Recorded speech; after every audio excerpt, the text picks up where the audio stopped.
Welcome back to By Design, an Acast Network podcast. I'm your host, Whitney Young, and I am so glad you're here. This episode is really special to me because I actually asked for the book that this author, who's going to be on today, wrote. The book is called Greedy: Notes from a Bisexual Who Wants Too Much by Jen Winston.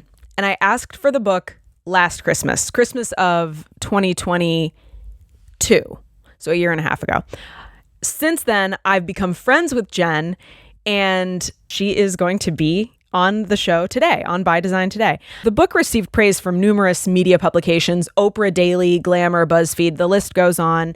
On top of writing this fantastic book on, the bi experience, Jen is also a leading voice and purveyor of bi culture and queer culture, especially in the literary realm. It was so fascinating talking to her, and just all of the research that she's done, all of the knowledge she has on this topic. It's really fascinating because if you're here and you know me and my content, you know that a lot of my content is around bi culture and the bi experience and my identity as a bi woman. And so I really thought that I knew a lot about it. And then I talked to Jen and I was like, oh, there's a lot that I don't know. So it was a really fascinating conversation, and I'm excited to share it with you. I also think that in general, there's just this sort of hunger for content that centers the bi experience, bi women, bi people. We don't get a lot of it. I think being overlooked, disregarded, invalidated, grouped in with lesbians or grouped in with straight people, whatever, that's part of the bi experience. Bi erasure is part of the bi experience, sadly. And so I think a lot of us are starving, or at least I myself, I'm always hungry for more content that is about the unique experience of being bisexual and existing in that identity and what that looks like, whether you're single or in a relationship or whatever. So yeah, Jen has a masterful grip on bi theory and this cultural experience that is being a bi person, and I love this conversation, and I hope you enjoyed as much as we enjoyed making it. If you are enjoying this podcast, I would be super appreciative if you threw a rating down, whether you're listening on Spotify or Apple Music or wherever. Means a lot to me. And if you want to keep up with what I'm doing and also see video clips and whatnot from the podcast, you can follow me on Instagram at thewhitneyoung and TikTok at wits_ticks. And also, if you're listening to this episode, just FYI, you can always go back and watch the video version on YouTube. Just search By Design, bi spelled B-I, of course, and you can watch parts or all of the episodes there. Okay, let's do it.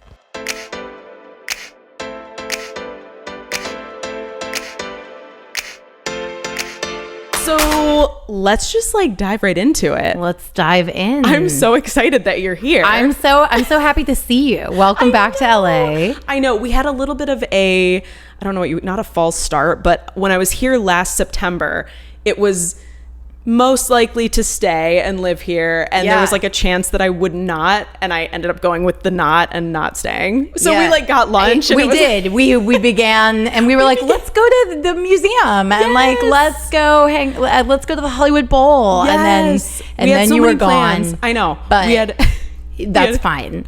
Yeah, you're doing what you should be doing for your life, and you're in love. I am in love. I don't. Okay, good. Yes, great. I am in love. Oh my God. Are you? Okay. Yay. I'm so happy for you. I know. Thank you. I have loved watching it. That means a lot. And you are planning a wedding that is yes, I am. Imminent, right? It is, November, but that feels imminent. That is definitely, we're 4 months out? Yes. And today they sent the plans for the layout, and then I also got a quote for my wedding dress. I'm working with this designer to make it custom, which is so fun. It's it's a fully new creative process that I have, that I'm shockingly great at. I was not expecting. Just a natural. But I was why don't you move this up? But she's amazing. Her name is Claire Sullivan. I'm feel so lucky to be working with her. That's awesome. But she sent me a quote today, and I was like, Oh, great. Oh my God. So it's been a great day. It's all a fairy tale until the bill comes, and then Exactly. you're like, reality. Truly, that is it's worth it. That is weddings. That is weddings. Yeah. That's weddings. So, okay, I was just thinking about this like an hour ago before you got here. I was prepping, whatever. I need to know, because I'm sure you are doing something to this effect. How are you queering your wedding? Oh my God, I love the question. There's like a secret that I can't share because no one going to the wedding knows this yet. But we have a very exciting officiant. Is it like a celebrity? It's or like if I say it, will you bleep it out? Yes. Yes. No way. Yeah. Oh my God. I'm so sorry. I'm so sorry. I am also sorry. It's very exciting. That is iconic. Yeah. So that's really like, we're very excited about that. How did you finagle that? We just like reached out. People are like trying to do work, So that's incredible. It was pretty cool. And also, like my partner had done something with this person in the past, so there was like a reason, like a personal reason. And they're gonna stay with us the whole weekend, and it's very exciting. In like the honeymoon suite. We've rented it, so we have. I'm sorry to all your listeners that I'm just doing all the wedding stuff, but we have rented a hacienda, which is like, I don't know. I mean, it means house, but does it? Wait, hacienda? I thought it was casa. Wow, this is going to be so embarrassing. You can also just like bleep that out. It doesn't mean house, but it means like I don't know, like maybe it quad. does. Okay, I get. Well, that's what it is. Okay, I have no. I'm like. Yes. The hacienda. But it's really nice, and we're paying for it ourselves. Okay. So, which is another way that we're just like truly, I want to open the dance floor with Slut Pop by Kim Petras, and I'm like, no one can tell me no. I love that so much. Yeah, it's like, get your dick out. And I'm like, this is what I want, and it's my wedding, and I'm paying for it, and so I can do whatever. As you should. Yes. And then we have a really weird dress code. Like almost all of our attendees are, well, that's not true, but a lot of our attendees are queer. Okay. And then we're both designing our own like wardrobe. Okay. I have an after party if I can afford it. I have an after party look that has basically like a giant tutu like on the ass. Like I'm wearing like a bodysuit. It's just been like, we just have been like, we don't want this. Yeah. And we're walking down the aisle together. Like we just like throwing all the traditions out the window. The reception is super colorful. It's been so much fun. Like it's been the most fun creative project that I've worked on for myself since my book. That is amazing. And that's like, that is the way it should be. Like, because I feel like for me, like when I think of traditional weddings at this point, they just give me like a cringy ick feeling. Yeah. But it doesn't have to be that way. You can create your own, design your own thing. Yeah, you can truly like build it however you want it. I feel like there are ways that we could have even queered it more that we haven't even thought of. It is hard though, because every wedding planner is like, what do you mean you don't want option B of the pink flowers? Like, what do you mean? And it like, what do you mean you don't like this cursive font that's like on everything? Yeah. Like it is just, the thing that costs you money is not being like basic with it. Oh, I'm sure. Yeah. So it's costing a lot more money than I was expecting. Cause like every time we're like, let's make it gayer, it's cost more money. There's gonna be another $1,000. Yeah, exactly. Homophobia. Just start throwing out lawsuits. Just to charge us for lighting, for amazing lighting that I require because I'm queer. I mean, yeah. Wow, that is so awesome. Yeah, it's really fun. Are your families like, do they embrace this unconventional approach? Yes, they don't know about Slut Pop, but they are. Okay, they don't need to know yet. So the wedding is in the Yucatan Peninsula. Okay. I should have said that, in Merida, which basically we just sorted by like queer friendly venues, and then we found this one, and we were like, oh my god, this is so gorgeous, and then we didn't realize there were going to be a bunch of hidden costs, and here we are. But yeah, we wanted it to be a destination that people probably hadn't been, and like that it was like a new travel experience for people. And there's so much we did wrong. Like it's far outside the city. It's like we have to pay for transportation. Like don't plan a wedding unless you like really think it through. Because I was just like, oh my God, we've been engaged for so long and I haven't done anything. And then I was like, I'll just do it next weekend. And like the whole plan. That's what I was like, I'll just do it next weekend. And I was like, I don't want to work with any like traditional wedding people anyway. And then that's just like truly not possible. Like it's, you can't plan a wedding in a Saturday afternoon, as it turns out. Yeah. You can't block off a few hours. Which is also homophobic. It is. It's very homophobic. It's biphobic. It's everything. Yes. Absolutely. So, okay, let's back up a little bit and talk about your book, Greedy. Notes from a bisexual who wants too much. Did I get that right? Yes. Okay, the second part, I'm always like, perfect. The subtitle. That came out in 2021. Yes. And it has gotten rave reviews from like Oprah, like Oprah Daily or something. Probably not Oprah herself, I mean, yes. You don't know. Maybe Oprah's like, we don't know. Maybe. There have been rumors over Oprah the years. Gale, yeah. I mean, So you came out 2 years before writing that. Oh my God, no one has paid this much attention to the details. Oh, yeah. In fact, I've actually been afraid of getting that question someday because I've been afraid. Well, this is a safe space. Yeah. This is not I'm glad you asked it because I've thought about it a lot. Yeah. Well, finish. You can finish. It's fascinating and so cool to me. And I just want to know, so you came out as bi. Did you know prior to that were you out to yourself prior to that?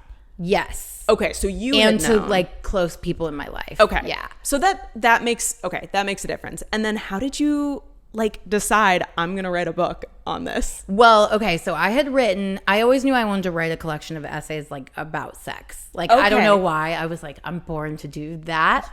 Why not? Why not? And I actually, Greedy was the 5th book proposal that I had written. I sold it on proposal. A proposal is like a 90-page document. It's not like a brief outline. It's like a full outline of each chapter, 2 sample chapters, your marketing plan. Oh my God. It's very an overview, like it's comparative titles and the whole 9 yards. Okay. But previously, the book proposals, they were all sort of like, men are horrible, and then at the end it was like, I'm bisexual. And like that was like the out. And I was like, I'm gonna come out like this in my life. But honestly, I don't think I ever really planned on coming out. Like it kind of, I realized later that I didn't put this in the book. Like I realized this was a thing, but I think the reason that I came out on Instagram, as one does, of course, yes. Like if it's not on Instagram, did it even happen? Exactly. Yes. But it was like it was on a day where some like horrific anti-gay law had been passed in I can't remember the name of the country right now. But it was I want to say Bhutan, but it was like a really difficult. It was like really bad. Like people were scared, and people were like amplifying posts from people like in the country, and it was very scary. Yeah. And I was like, what am I doing? Like I'm sitting here in my Williamsburg apartment, like drinking a fucking kombucha and not like being out. Yeah. Like what am I doing? And so I just wrote this post and I just like posted it. And then I was overwhelmed by how many people were like, me too, me too. Oh, wow. It was shocking. And my background is in marketing. And I was like, oh, people like want to hear about this. Like people, and then I kept talking about it. And then like the more I was talking about it, everyone was like, thank you for talking about it. And I was like, yeah, there's no one talking about it. And this is 2018, 2019? I feel like that was 2019. Yeah. Okay. Because that like, even though that was only 5 years ago, very different climate, to be honest. Like, especially for bisexuals. Yes. Yes. It was, I mean, I'm very happy that like it is what it is now. I did, sometimes my partner's like, you think you're the only bisexual in the world? Like, which is sometimes not wrong. But it was really interesting because when we were coming up with the cover, we had to think about who do we want this cover to reach, and like where do we want it to sit in the bookstore? Yeah. Like, do we want it to be in the LGBTQ plus section, which is where it is, or do we want it in like the women's lit section, which is where I wanted it actually. Oh, fascinating. Okay. Yeah, because I was like, I want this to reach people who think that they're straight or may not be out yet. That is brilliant. That is the marketing mind. Yeah. Oh my gosh. Well, it was hard though, because there was at that time, and I feel like still it's very difficult to like visually signal bisexuality. Like there's more of a like look. We have more of a look to us now, I guess. Yeah. But which is just a cool girl and has always been cool. Right. Girl. It's just you're just cool and stylish. Yeah, that's it. That's all. But at the time there was like, I knew I didn't want the flag. Like I was like, this is not that kind of book. And I wanted it to read as like literary, but also like about this topic that people didn't really talk about. Like I wanted people who weren't bi also to be interested in it. And so I ended up contracting my own designer, because I was like, this is so important, and it's a really hard design challenge to figure out what will visually signal to bisexuals. Yeah. And so we ended up doing this like really messy, like I love it because it's like kind of confused, which is sort of the thesis of the book, is like, it's okay to be confused. In fact, it can be a very good thing. Yeah. And like reclaiming all those stereotypes. And it's also greedy because it like takes over the whole frame. So I feel really like that was a huge exercise in like, what is this about? And then the other thing is, between that, when you asked how did I decide I wanted to write a book about bisexuality, I started reading Bi Theory, which I don't know if you're familiar. Is that a book? Or just like in general, like queer theory, but specifically Bi Theory. Oh my God, I want recommendations. It's if you've read my book, you're like, that's sort of what it is. Yeah. But it's essentially about using bisexuality as a lens, which is something I talk about a lot, to dismantle binaries and just get rid of, like, have it, bisexuality being the opposite of binary thinking. Okay. Yeah. And the main theorist who I would recommend is Sherry Eisner, who wrote Bi Notes for a Bisexual Revolution, which is an amazing, it's like a textbook kind of, but it's such an amazing read. And a lot of the things in my book are things I learned, or like from resources I learned about through their book. Yeah. Wow. And and it just made me feel really affirmed. Yeah.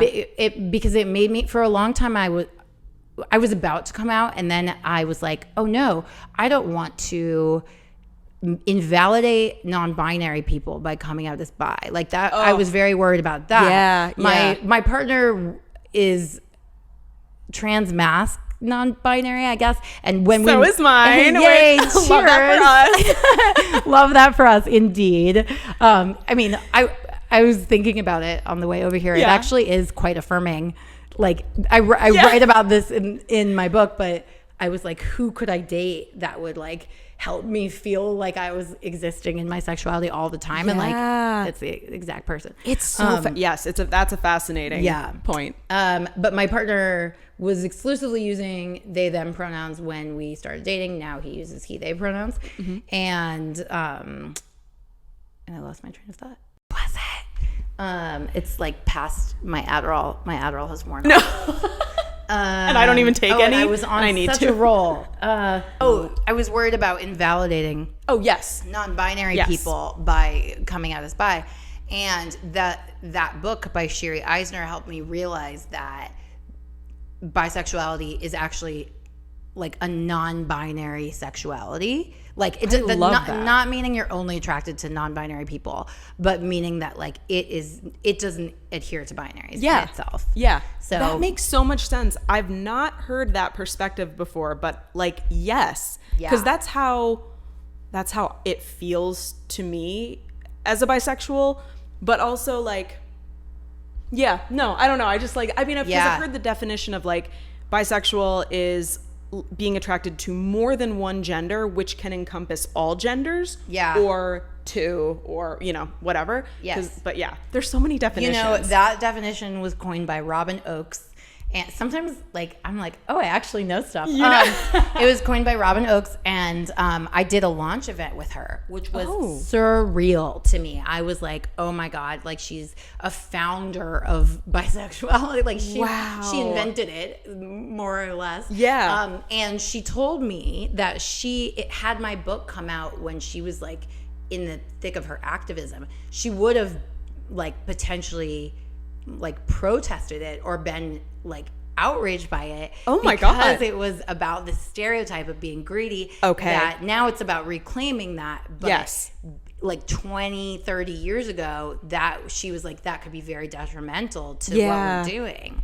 It's so funny to me, just like, to address the title and greedy and all of that. It's such a funny thing to me because first of all, I think a lot of people conflate bisexuality with polyamory, and they are two distinct things. It's not, there is overlap, but there are many monogamous bisexuals. So it's 80%.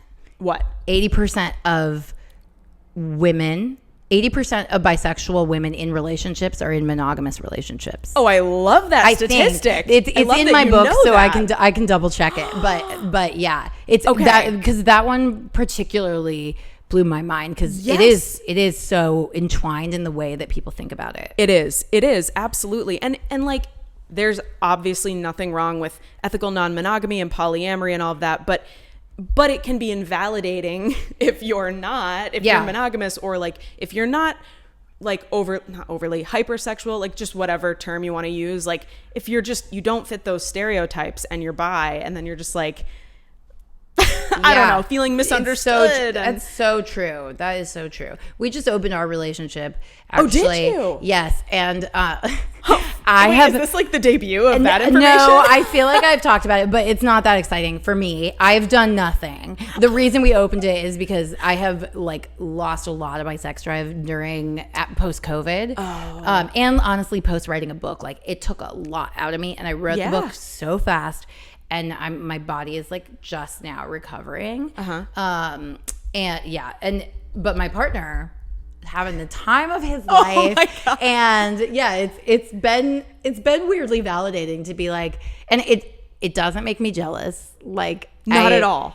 No, but he's hooking up with men, like cis men primarily. Okay. So I am just not really threatened. Isn't that funny? So another, like, obviously stereotype about bi people is that we like to have threesomes. Right. So I did like to have threesomes a lot. Now that's actually like my worst nightmare. That sounds like so much work. Wait, do you want to elaborate on that? Like, why is it? I just feel like it would be hard. Okay. Like, I just feel like I don't have the energy anymore. In a partnership? I'm 35. No. Or in general? I just mean, energy. In general. We've talked about doing it. Like, I would love to do it with my partner, actually. Like, I feel like that would be fun. But no way would I go do that with two strangers. It does seem, I've never had one, and it does seem like a lot of energy. Yeah. A lot of like, you know what? I think I'd be overstimulated, like not in a fun way. Yeah. I think I would be like, what's going on now? It is like, I remember just like so many hands. Yeah. But what I think is so interesting is that like that it's like a stereotype that bi women want to have threesomes. Yes. But when you want to have threesomes, it doesn't allow you to think that you're bi. Like we get the stereotype in the negative way, but not in the way that could be affirming. You know, like I wanted to have threesomes and it didn't occur to me that I might be queer. But I was literally like, there's no like mathematical way to hook up to have a threesome and have it be a straight thing. You know? This is not gay. There's nothing gay about this. Yeah. That's so true. I feel like it's time to reclaim no homo. Yeah, right. I want to have a threesome, no homo. Is it right? Because even if you had a threesome with two cis, or not even cis, but two men, it's queer for them, but not for you in that case. But I also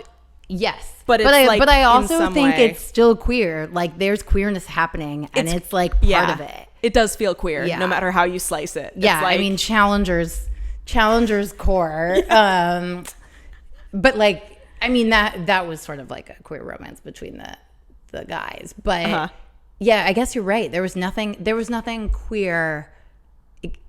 I would argue there was nothing queer about Zendaya's character in that movie. Have you seen the movie? I have not seen the movie. Oh my God. I know. Yeah. I'm not great when it comes to movies these days. I'm not the most up to date. That one is, you can watch that on the plane, hopefully. Oh, yeah, good point. And it's just like extremely interesting to think, because it was so mainstream, but it's like, it's a bi movie. Like, it's very much a bi movie. Although they don't use the word.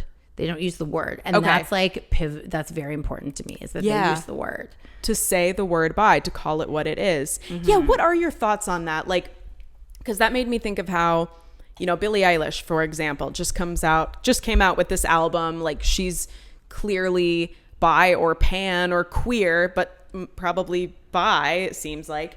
But she has not labeled herself. And there's, you see that a fair amount, like people being like, I don't want to call it anything. What are your thoughts on labeling? Well, honestly, I should be following like Billie Eilish more, because I definitely thought that she'd come out as a lesbian. Am I wrong? Wait, really? I thought that was what happened, but that would have been a while ago, so you would you would know. But, no. Yeah, okay. This is a recent thing. She declared that she does in fact like women, but she didn't say it in an exclusionary way, like I only like women. She's been with, Okay. She's for everyone, it sounds like. I mean, well, that's an interesting thing also, because I guess like it becomes like how much of your sexuality is about your past, and like how much you don't do or don't want to like still align with your past. And I mean, that's why I'm like, I think of bisexuality as a lens, because there's no way to like pin down the actual sex part of it. Yeah. But in terms of labels, like I needed it. Yeah. I don't know how. Did you need it? Like I do. I did, and I still do find it helpful and affirming for me. I mean, I use bi, pan, and queer interchangeably for myself. Yeah. Like not for anyone else. I wouldn't, because I know that they can mean different things for different people, so I don't do that. But for me, like if you call me bi, pan, or queer, correct. Okay, yeah. Yeah, I agree. There was always something though about pan that like that I didn't like vibe with, but I was like, I vibe with what this is saying. So I don't know what it was, but like the label bisexual had always just like hit right with me, and I was like, that's awesome. Like that's what I am, and I love it. Yeah. And and so I needed it. Like I couldn't have come out and been like, I'm queer. Like, although now I definitely identify as queer. And that kind of is in the whole like bi politics and bi theory. Like it's kind of the same thing. It's like queer theory, bi theory. But I really needed it in order to just be who I was. And part of it was that I didn't have any queer sexual experiences, and so I couldn't just be like, we don't like labels. Like we're just cute and gay, you know? And I felt like everyone I knew who was queer, it was because someone had like got them there. Okay. Like pulled them out of the sea and been like, come with me. Come to the side. Yes. And no one had done that for me. And I was like way too terrified, like way too much internalized homophobia to like either let it happen. So it just was like a self-fulfilling prophecy of like doing nothing. Yeah. But if I hadn't had that word, I don't think I could have. I needed it to like pull myself out. Yeah. You know? Yeah. No, I definitely get that. And I agree with you about feeling like the term bisexual just feels universally true more than pan, even though, again, like if somebody calls me pan, I don't correct them, because like it is true. I do feel like I'm attracted to people regardless of gender, and that's the definition there. But yeah, bi just is like it just hits me in my core. Like that's just, I feel like this is a hard thing about having written a book 5 years ago or 4 years ago, is that I'm not sure if I put this in the book. Oh, yeah. But I feel like something that I know I had it in a draft at one point. Something that I feel like is unique about the pan identity is like being attracted to people regardless of gender. Like to me, it implies like an ability to look past gender, and that has just never been something I've been able to do. Like it's too interesting. It's too much. Like no matter what gender you are, it's like too much a part of the way that I interact with the world. Yeah, that maybe that's why that word didn't hit me. But like obviously respect for whatever label people use. But yeah, of course. Yeah, but part of the reason I wrote the book is because I wanted to like be like, look, it's not a binary thing. Like it's actually extremely progressive. And there was I wrote a piece about this at one point about bi versus pan, and there was like when the word pan like first started being used, people were like, this is I can't remember if they said it was. I think they were like, this is transphobic. Oh, because people were like, wait, it's when pan? Discounting. Yeah, maybe cut this part. I don't know. Okay. I don't know my facts. No, but it was something that you wouldn't expect. I'll send you an article. Because I feel like what I've heard is that bi is transphobic or trans exclusionary, which is not true at all.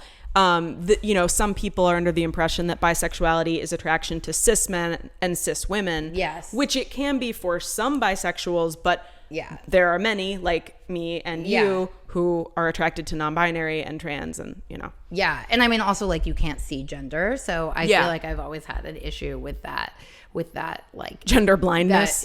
With that like transphobic take. Yeah. But I do think it's something, it was like, because bisexuality had always been trans inclusive. Yeah. There was like this big backlash from the bi community that was like, you're creating another identity because your definition of bisexuality is transphobic in the first place. So it was like, it's like too deep in. Yeah. This is okay. So like when you get into the nitty gritty as we are, yes, there comes a point where like I can understand why some people do just sort of eschew labels entirely. I love that word too. I'm like, I never know if I'm saying it right, but I love it. No, it's great. That was perfect. But yeah, kind of being like, you know what? I love who I love. I'm fluid, whatever. I'm queer as an umbrella term because like sometimes it is exhausting trying to like detangle all this stuff. Totally. And one of my best friends is so funny and he helped me with a bunch of jokes in my book. So like if you're reading my book and you're like, oh my God, this is funny, it was probably him. But he helped me with this one in the beginning that's like, I hope that someday this book doesn't need to exist. And I hope that we've evolved past the need for this book to exist. Like, I hope that brands will bravely depict straight couples in their commercials. And like straight people will go to warehouse parties with straight porn plastered on the side. He's so funny. That is funny. Yes. It sounds like I'm complimenting my own book, but I'm not. I'm complimenting him. What is his name? Joey. There's a chapter about him. Oh, that's right. I remember. Yes. So full disclosure, I read your book a year and a half ago because I asked for it for Christmas, of course, because I was like, I loved it. From your family? Yeah, from my parents. Oh my God. Yeah, actually. Good for you. That is kind of like props to my mom in particular because I requested that book and she's such an ally. Aww. So I was like, I can ask my mom for this. That's awesome. But yeah, I feel like they're like holiday sales uptick. And I'm like, I don't know, guys. Like there's a lot involved. So hence I forgot Joey's name, but I do remember that now. You don't need to remember the characters in my book's name. I actually don't remember all of their names. There was there's one guy who's like the good sex with a man in the book. Oh, yep. And I almost just said his real name. But an editor suggested that if you wrote favorably about someone, you could reach out to them and have them pick their name. Ooh. And so he picked his name, but I can't remember. It's like something biblical. I was like, come on. Wait, Isaiah? It's like, it starts with an E. Elias. Oh my God. Yeah. Is it? How did you? Yes, that's what it is. That is what it is. Amazing. I can't believe. I am very impressed. Yeah. Yeah. But he picked that. Okay. Yeah. Very cool. Yeah.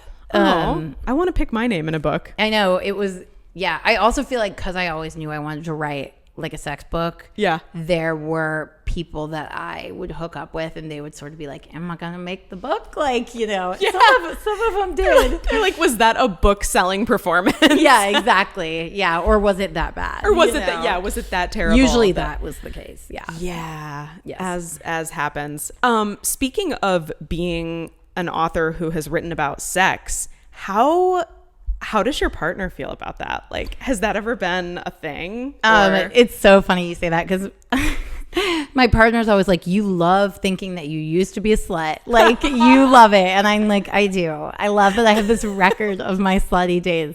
Yes. Like, now that I'm like trying to figure out how to get my libido back. But it does make me feel like I've had a full life. I mean, I think I'm now working on a novel, and the reason, yes, it's fun. There's a ton of sex in the novel. Oh, perfect. Well, that's where your sex drive is going. Oh, it's going into the book. It's actually true. The only time I like can like get turned on these days is when I start writing it, and I'm like, wait, this is like hot. Oh my god! It's yes, it's like a sapphic BDSM romance situation. It's like, okay, I'm like, come on, TikTok, do your thing. Like, book talk. Yeah. You got to get on book talk with that. I think it could, but it's also super weird. So, right, I'm on the second draft. So, like, right, of course it's weird.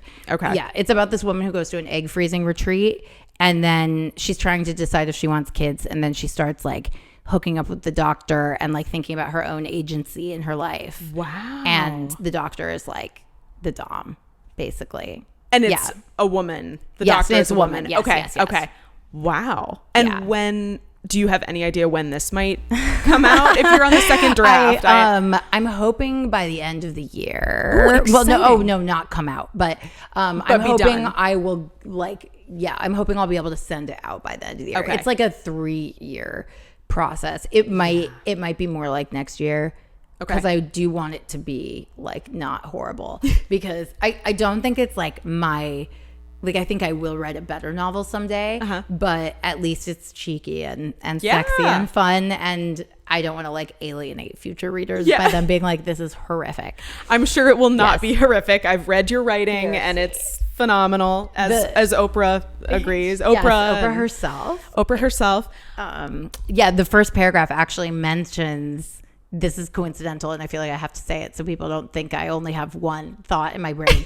It mentions the cursive font, the wedding cursive font. Oh, yeah, yes. because she's married to this man, and he's horrible. Oh, yeah. That's very Chapel Rowan. Yes, like it very, is. very like good luck, babe. Like, yeah, married has the terrible husband. The two songs are "Good Luck, Babe" and the Charlie XCX. I think about it all the time because it's a lot about if you want kids. That's sort of the core premise. Finding out if you want kids through BDSM at a retreat. As one does. I mean, you never know what experience will help you figure things out. Yeah. Because I mean, actually, I've been struggling because I'm like, kind of the only thing I ever want to write about is bisexuality, because it's like really fascinating, rich territory to me. Yeah.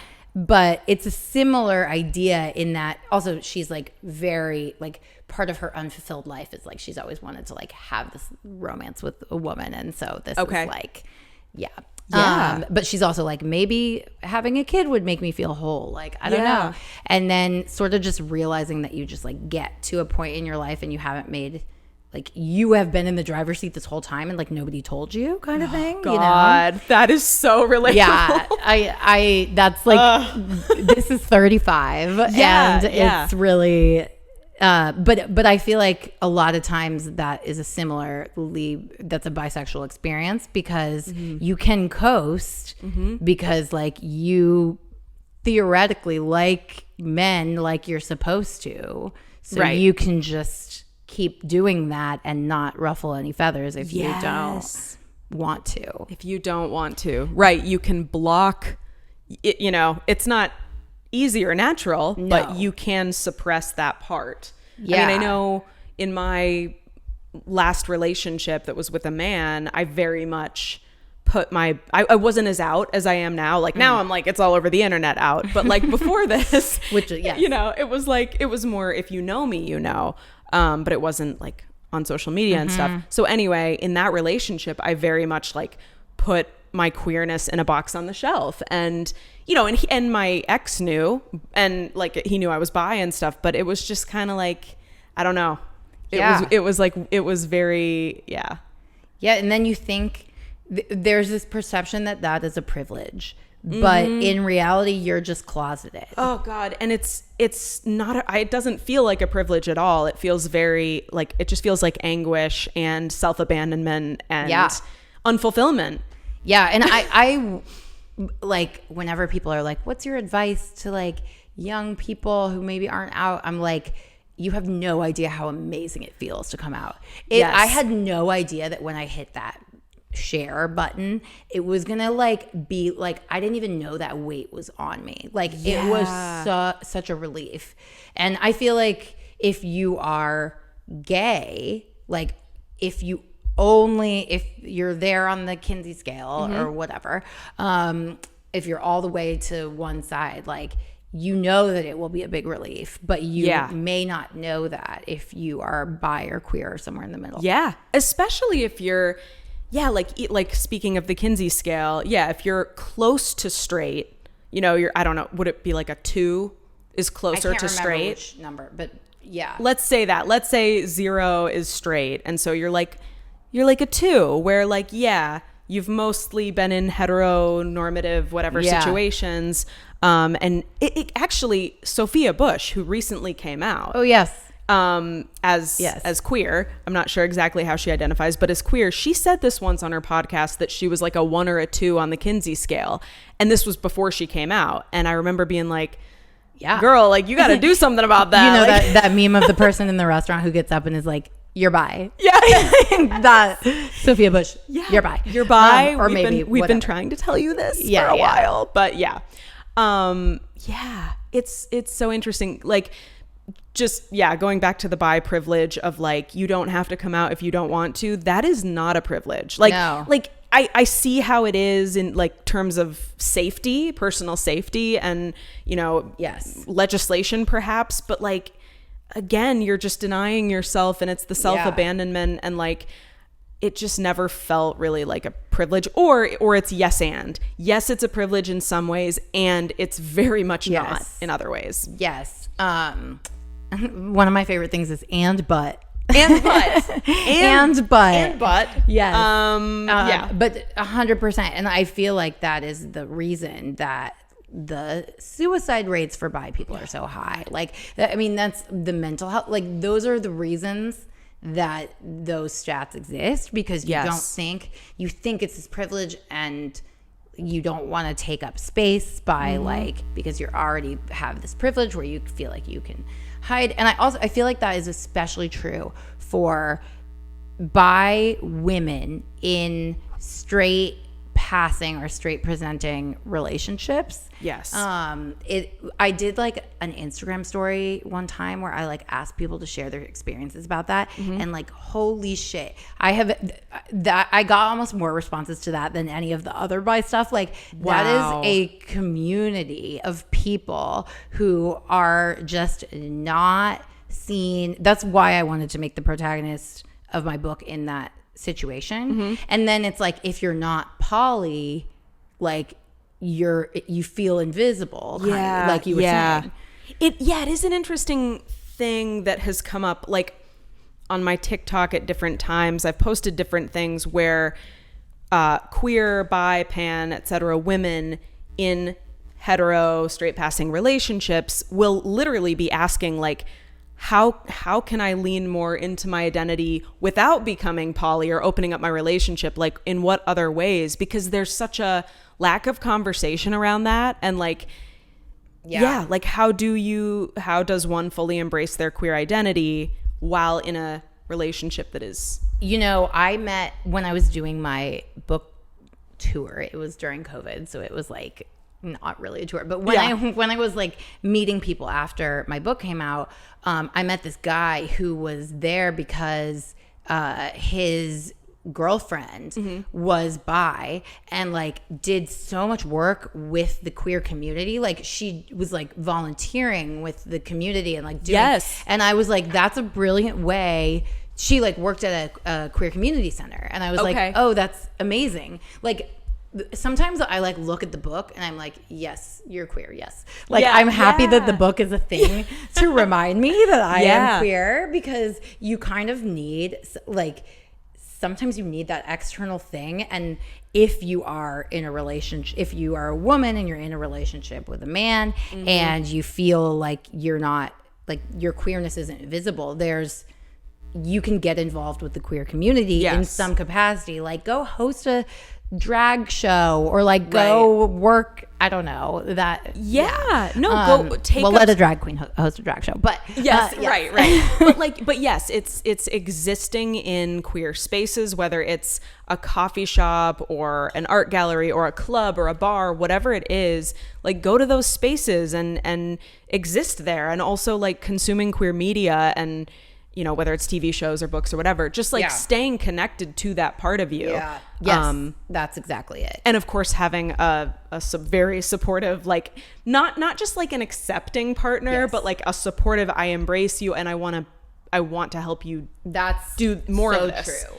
Yes, that's so true. Because like every guy that I dated was like sick, like she's bi, sick, you know. And we're not looking for the "that's hot" response. We're looking for the like, okay, great, like, but not in a not in a fetishizing way. Yeah, exactly. And that was what I saw with that guy who was who's like my girlfriend like is the treasurer at the LGBTQ center. I was like, you're a badass because you're like secure enough with this side of, and then she's able to like live it, you know. And that is awesome. I thought that was really awesome. But you're so right, it's just about staying connected. 100%. One thing I was gonna say, I can't remember when I was thinking this, but one of the coolest things I learned about bi theory, or most interesting things, is that one of the reasons that bisexuality in men is so difficult for men to embody is because there's this idea that like firm decision making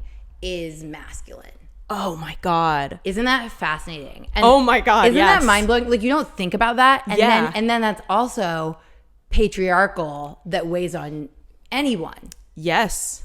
And so in that book by Shiri Eisner, they write about how bi men are like uniquely positioned to fight patriarchy because their very existence is challenging that idea. And that I just wanted to share that because I love that. I was remembering it the other day and I was like, that blew my mind. Yeah. Oh my God. That is really like, I just have to like sit with that for a second. That's incredible.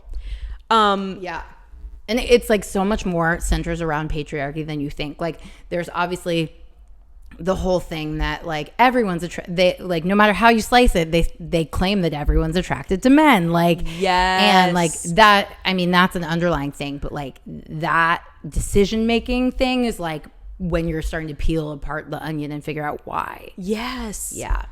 Wow. That is really amazing. Yeah, I feel like, you know, bi visibility is hard in general, but women have it a lot better because there are so many out bi women. Whereas with men, it's just kind of like you're gay, dude. That's the messaging that they get. And like he's in denial or whatever. And it's super unfair, obviously.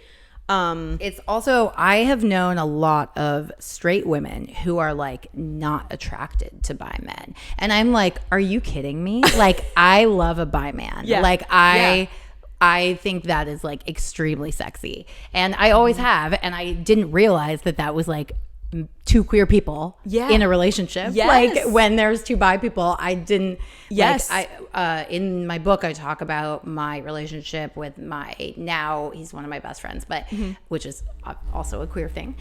We've become best friends, but and we were before, but my friend Ben, who's a cis man, and I didn't realize that we were in a queer relationship. Like I just didn't get it, but we were. And it's so true. He actually helped me come up with the title Greedy because he was like, why? One day he just was like, you know that like stereotype that bisexuals are greedy? Like, why does that have to be bad? Yeah. And I was like, whoa, Ben, like you just dropped something crazy. And like Ben. that. Yeah. And it really is like, why is that bad? Yeah. It's bad because you think that having lots of sex is bad, which means your issue is with something other. It's like with monogamy or polyamory. Right. Versus bisexuality, It's but not, you're using it as a scapegoat. That is so true. The problem is not really with being attracted to more than one gender. It's what that entails, possibly, not for all though, but for for some. But yeah, it's like your problem is actually with having a lot of sex or polyamory or whatever. Or not being able to make decisions, like in the case of confusion. Like that's only a problem if you have this clean lines of decision making being like your like utmost thing that you put on a pedestal. But it's, I love changing my mind constantly. I'm a bisexual Libra with ADHD. I can't commit. That's just, we're to just gonna be all anything. Over the place. Yeah, it is interesting though. I think the more I've studied just through my own existence bisexuality, the more I've come to the idea that I think what people really struggle with most is duality. Like that's so hard for people to sit with.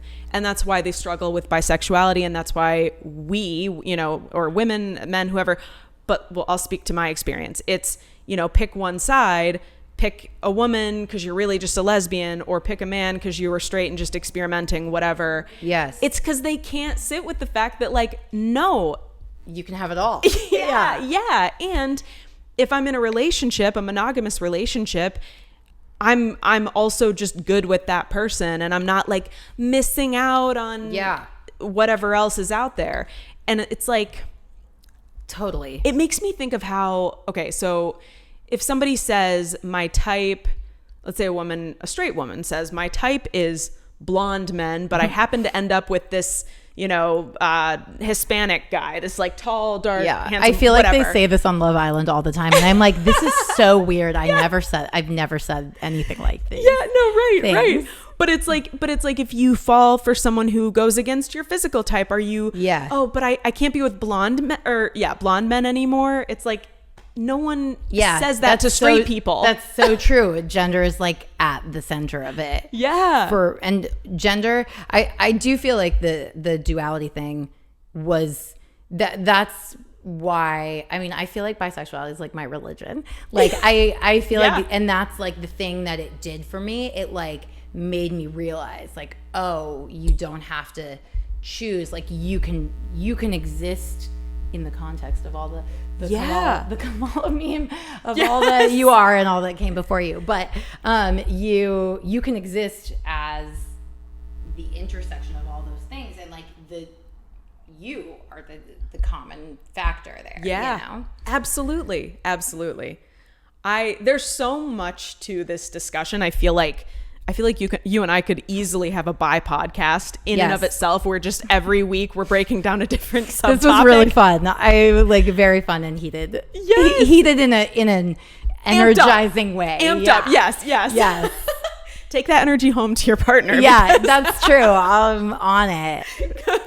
Put that in there. Yeah. But just on an ending note, you are someone who very much lives by the principles in multiple ways of this podcast. You live by design because you're bi and, proud and out. I love it. All of that, and an advocate for just bi visibility. Also, you live by design, the term by design, in the sense that you live intentionally and purposefully and all of that. So do you have any ending note or like message to someone who wants to live more by design themselves? More authentically, more intentionally, etc. Great. Also, I love all the like many meanings of the podcast. Even the ideas of the title. Yeah. Even the idea that there are many meanings is bisexual in itself. Yes, so right. I love that. It's all bi. It all comes back to just it's just all bi. It's great. It's also, it's a pun I hadn't really heard, which is saying something, because I was deep in the archives of every bi pun ever created. I was kind of surprised that the podcast name was not taken. No, it was great. I hadn't heard it, and it's really good, and I like the meaning. My favorite bi pun is bi-fi instead of gaydar. Ooh, I love that. It's really good. Pinged my bi-fi. Yeah. let's see. I guess my advice or words of wisdom, however. Yes. Yeah. I mean, I think it would be like, if you feel like you are bi, that is a very bi culture thing to feel. And you probably are. Also, if you've made it to the end of the Bi Design podcast, like, I hate to break it to you, bi. If you're here and you watched this far, you're bi. Honey. But I think something that like writing this book was so, putting my thoughts about bisexuality out there has been so affirming for me to just have this thing in the world that tells me that I'm bi. And so in relation to our earlier conversation, I feel like having something external that you can go to when you start to lose yourself, that reminds you who you are. An anchor. Exactly. Whatever that is, it could be your partner, it could be a super supportive partner, it could be like I don't know, it could be a pair of cuffed jeans that you wear. Yes. These are cuffed. Oh yes. Oh man, I should have rocked it. It's okay. You've got the rings. I got the you've got the nose ring. That's it. That's it right there. We're covered. But having an anchor. That's an because external. It can be hard, and also like acknowledging that it can be hard. And I'm in a relationship with a trans masc person who, like, I could not say physically, like, without invalidating, or like psychologically without invalidating my partner's identity, that I am in a straight relationship. But sometimes I'm like, am I straight? Like, it just happens. Yeah. And that, knowing that imposter syndrome is like super normal. And oh my God. Yeah.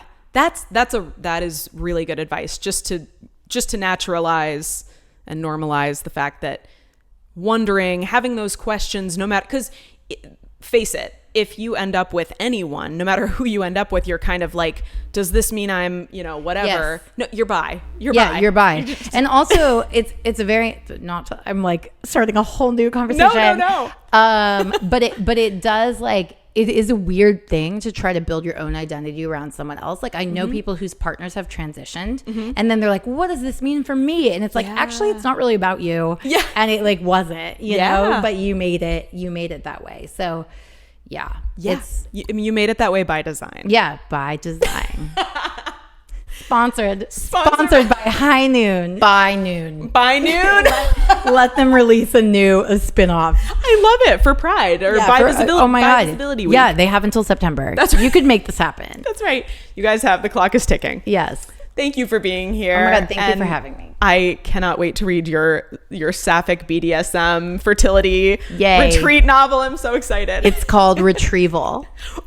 Okay. I know. I'm really excited about the title. Iconic. Yay. Bye, guys. Bye.